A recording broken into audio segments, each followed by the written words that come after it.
आज की जो कहानी है ये हर किसी को सुनना चाहिए और अपने माता पिता की, अपने घर वालों की बात मानना चाहिए। अगर ये शख्स अपने माता पिता की, अपने घर वालों की बात मान लेता तो शायद कि ये कत्ल नहीं होता, क्योंकि घर वाले बार बार समझा रहे थे कि बेटा वहाँ पे तुम शादी मत करो। क्योंकि एक लड़की होती है जो करनूल जिले में होती है और उसकी माँ होती है, जो उसकी माँ और वो लड़की एक ही बैंक मैनेजर से प्यार करती थी।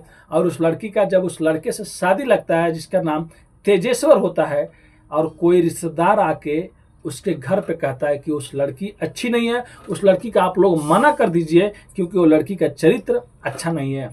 लड़के के घर वाले बार बार लड़के से कहते हैं कि बेटा तुम उसके घर पे शादी मत करो, तुम वहाँ पे शादी मत करो। लड़के को गुस्सा आ जाता है क्योंकि वो लड़की इतना अच्छी अच्छी उससे बातें करने लगती है कि लड़का उन लोगों की बातों में आ जाता है। और 18 मई 2025 को उस लड़के का शादी होता है धूमधाम से। लड़का बहुत ज़्यादा खुश होता है कि बहुत सुंदर बीवी मिली है। लेकिन ठीक एक महीने के बाद ही उस लड़के का एक नहर में लाश मिलती है, वो भी तैरती हुई। कई दिन हो गए रहते हैं। जब घर वालों को पता चलता है तो घर वाले बस एक ही चीज़ का अफसोस करते हैं, अगर मेरा बेटा मान गया होता तो शायद ये घटना नहीं घटता। तो आप लोग से भी रिक्वेस्ट है, इस कहानी को, सच्ची घटना को लास्ट तक वीडियो को देखें और इससे कुछ सीख ले। और आपका भाई बहुत मेहनत करता है, गाड़ियों में बैठ के वीडियो बनाता है, टाइम मिलता है, तो प्लीज़ आप लोग से रिक्वेस्ट है, विनती है, भाई सब्सक्राइब कर दो, शेयर कर दो, सपोर्ट कर दो। तो नमस्ते, आदाब, सत श्री अकाल। आज की जो सच्ची घटना मैं आप लोग को सुनाने और बताने जा रहा हूँ, ये घटना तेलंगाना के एक जगह है जिसका नाम गढ़वाल होता है। वहीं का एक लड़का होता है जिसका नाम तेजेश्वर होता है। 2 फरवरी 2025 में उसके लिए लड़की देखने के लिए उसके घर वाले इधर उधर रिश्तेदारों से बात करते हैं। तभी एक लड़की उन लोगों को पसंद आ जाती है, जिस लड़की का नाम ऐश्वर्या होता है और वो करनूल जिला की रहने वाली होती है, जो आंध्र प्रदेश में पड़ता है। लड़की की शादी उससे लग जाती है, बातचीत होने लगती है। लेकिन इसी बीच एक लड़की आती है और जो तेजेश्वर होता है, जो लड़का होता है, उसके माता पिता से वो लड़की कहती है कि आप लोग जिस लड़की को देख के आए हैं, जहाँ पे आप लोग रिश्ता करना चाहते हैं, वो आप लोगों के लिए रिश्ता नहीं है, क्योंकि वो लड़की अच्छी नहीं है। अब घर वाले थोड़ा टेंशन में पड़ जाते हैं और घर के जो लोग रहते हैं वो उस लड़के से कहते हैं, अपने बेटे से कहते हैं कि देखो बेटा वो लड़की अच्छी नहीं है और उसके बारे में ऐसे सब बातें सुनने को आ रहा है, तुम उससे शादी के लिए मना कर दो, अब आगे तुम सोच लो। वो लड़का इन लोगों की बात नहीं सुनता है और डायरेक्ट उस लड़की को ही फोन कर देता है, जिसका नाम ऐश्वर्या होता है। और ऐश्वर्या को फोन करके कहता है कि देखो तुम्हारे बारे में ये सब बातें हमारे घर वाले कह रहे हैं और बाहर से भी कोई बताया है, क्या या तुम किसी से बात करती हो और तुम किसी के साथ में प्यार करती हो। लड़की कहती है कि ऐसा कुछ नहीं है, जिन्होंने भी बताया है वो गलत बताया है, क्योंकि आपको भी मालूम होगा जब किसी का शादी लगता है तो कोई ना कोई दुश्मन काटने वाला शादी आ ही जाता है, कुछ ना कुछ खराबी बताने के लिए। अब आपकी मर्जी, आपको शादी करना है तो बताओ, क्योंकि मैं तो आपको बहुत ज़्यादा पसंद करती हूँ। अब उस लड़के तेजेश्वर को, जिसका उम्र 30 साल रहता है, उसको वो लड़की इतनी बांध देती है, इतना घुमा देती है, अपने प्यार में फंसा देती है बातों से, कि वो लड़का अपने घर वालों की बात नहीं सुनता है और नहीं मानता है और बोलता है कि जब भी शादी करूंगा उसी लड़की से करूंगा।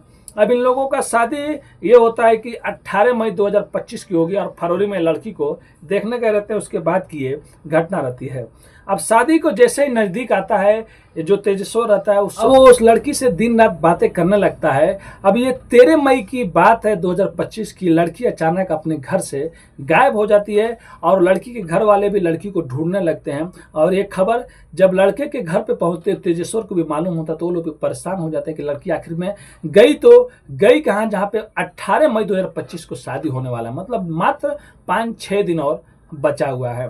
अब लड़की 16 मई को अचानक अपने घर पे आ जाती है। घर वाले पूछते हैं तो वो कुछ जवाब नहीं देती है, लेकिन जो लड़का रहता है तेजेश्वर, अब वो समझ गया रहता है कि हो ना कोई गड़बड़ है, इसीलिए लड़की दूर भाग रही और शादी नहीं करना चाहती, इसके लिए वो घर से भाग गई थी। अब तेजेश्वर ऐश्वर्या से बात करता है और कहता है कि देखो अगर तुमको कोई प्रॉब्लम है, शादी नहीं करना चाहती हो तुम, तो तुम बता दो, मैं खुद पीछे हट जाऊंगा, लेकिन तुम ऐसे उसे क्यों घर से भाग रही हो। वो लड़की जो ऐश्वर्या रहती है वो रोने के नाटक कर रही होती है, और जो तेजस्वर रहता है उसको फिर से अपनी बातों की जाल में फंसाने लगती है। वो कहती है कि देखो, तुम्हारे घर वाले ज़्यादा दहेज मांग रहे हैं, ज़्यादा पैसे मांग रहे हैं, मैं दूँ तो कहाँ से दूँ, मेरे घर वाले इतना नहीं दे पाएंगे, इसके लिए मैं घर से चली गई थी और मैं शादी नहीं करना चाहती थी। अब जो तेजस्वर रहता है, जो लड़का रहता है, वो गुस्सा हो जाता है अपने घर वालों पर, अपने माँ पापा को, उन लोगों को मतलब बोलने लगता है कि मैं शादी करूंगा तो उसी लड़की से करूंगा, और तुम लोग इधर उधर की बातें मत किया करो। घर वाले कितना भी समझाते हैं वो नहीं सुनता है और उस लड़की से शादी कर लेता है। यानी कि 18 मई 2025 को एक मंदिर में वहीं पे इन दोनों की शादी हो जाती है धूमधाम से, और जो रिश्तेदार रहते हैं वो लोग भी उनके सामने शादी हो जाती है। 18 मई के बाद 19 मई आता है, जब पहली बार तेजस्वर उससे मिलने जाता है, यानी कि अपनी पहली सुहागरात मनाने जाता है, उससे बात करने जाता है।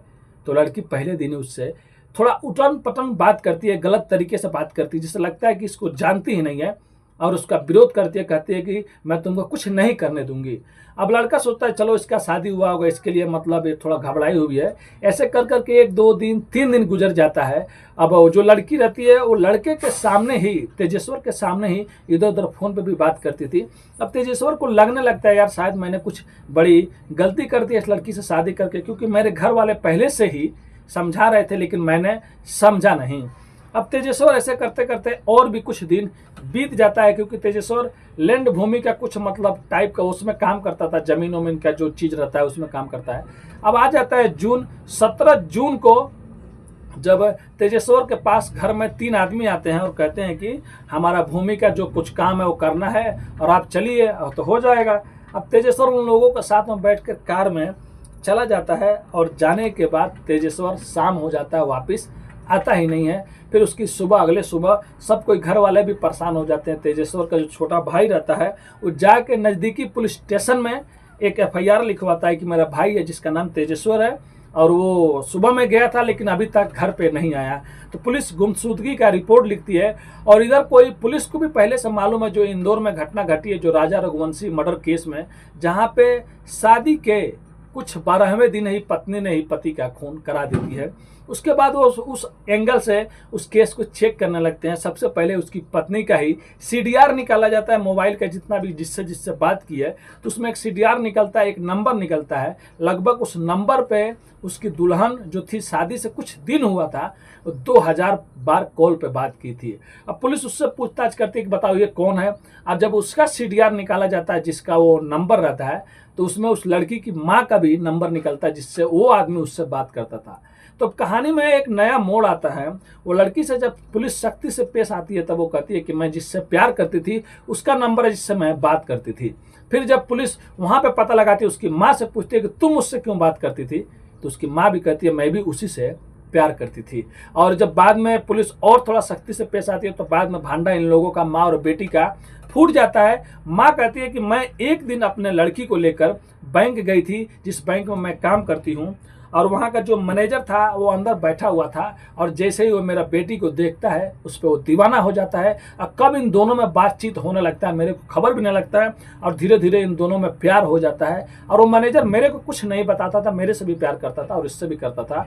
और बाद में मेरे को एक दिन पता चलता है कि तो मेरी बेटी से भी प्यार करता है और मेरे से भी प्यार करता है, दोनों से। और वो मेरे बेटी से शादी भी नहीं करना चाहता था क्योंकि वो ऑलरेडी शादीशुदा था। बैंक मैनेजर का नाम थ्रू मला था।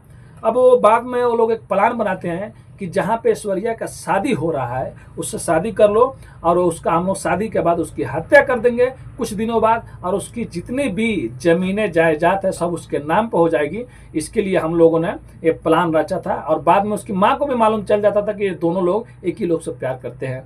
तो ये जो शूटर होते हैं, जो मर्डर करने वाले होते हैं, उन लोगों को 2 लाख रुपये ये लोग दिए रहते हैं। 3 आदमी रहते हैं, और 3 आदमी माँ बेटी ने दिए रहते हैं। वो 3 आदमी घर से आते हैं, और घर से लेके जाने के टाइम ही रास्ते में ही उसका गला रेत का मर्डर कर देते हैं। और पहले प्लान ये होता है कि जो तेजेश्वर रहता है उसको जमीन में किधर गाड़ देंगे, लेकिन वो लोग सोचते हैं कि उससे अच्छा है कि नदी में फेंक देंगे। जो नंदयाल जिले में एक नहर पड़ता है वहीं पे फेंक देते हैं और ये लाश बहते हुए कहीं पे चला जाएगा। लेकिन उन लोगों का किस्मत खराब रहता है, क्योंकि मुजरिम चाहे लाख मतलब अच्छे से कुछ कर ले, मुजरिम चोरी चाहे कुछ भी कर ले, लेकिन वो पकड़ा जरूर जाता है, क्योंकि कानून के हाथ बहुत लंबे होते हैं मेरे भाई। कानून से कोई नहीं बच सकता है। तो माँ और बेटी ने कबूल कर लिया है, और आप लोग सोच सकते हैं एक ही मैनेजर से ये लोग दोनों लोग प्यार करते थे, और कैसे इन लोगों का दिल होगा जो शादी के कुछ दिन पहले ये अपने पति का खून कराने के लिए राजी हो जाती है और अपने दामाद को, अपनी बेटी को भी नहीं समझाती है। और जो मेन विलन रहता है वो अभी वहां से फरार है। जब मैं वीडियो बना रहा हूँ पुलिस उसके भी चक्कर में पड़ी है, जो मैनेजर है, क्योंकि मास्टरमाइंड है। अब 2 लाख में उसका कितना हिस्सा था, अब पुलिस उसको भी ढूंढ रही है। तो ये देख सकते हैं बार बार इंदौर के बाद हर जगह मतलब एक से एक घटना घट रही है। कभी यूपी हो गया तो कभी कहीं पे हो गया, तो कहीं अभी देख सकते हैं यहाँ पे हो गया। तो ये कहानी सुनाने का उद्देश्य किसी का भी दिल दुखाना नहीं है, बस आप लोग को जागरूक और सचेत करना है। अगर तेजेश्वर अपने घर वालों की बात मान लिया होता तो शायद आज ये हत्या या मर्डर नहीं हुआ होता। तो बस आप लोग से भी रिक्वेस्ट करता हूँ, आपका भाई, आप लोग अगर मेरा वीडियो देखते हैं चैनल पे तो सब्सक्राइब कर दीजिए, लाइक कर दीजिए और अपने भाई को भी सपोर्ट कीजिए। मिलते हैं नेक्स्ट वीडियो में फिर से कुछ अच्छी सच्ची कहानियों के साथ। अभी के लिए अलविदा लेते हैं आप लोग से। धन्यवाद।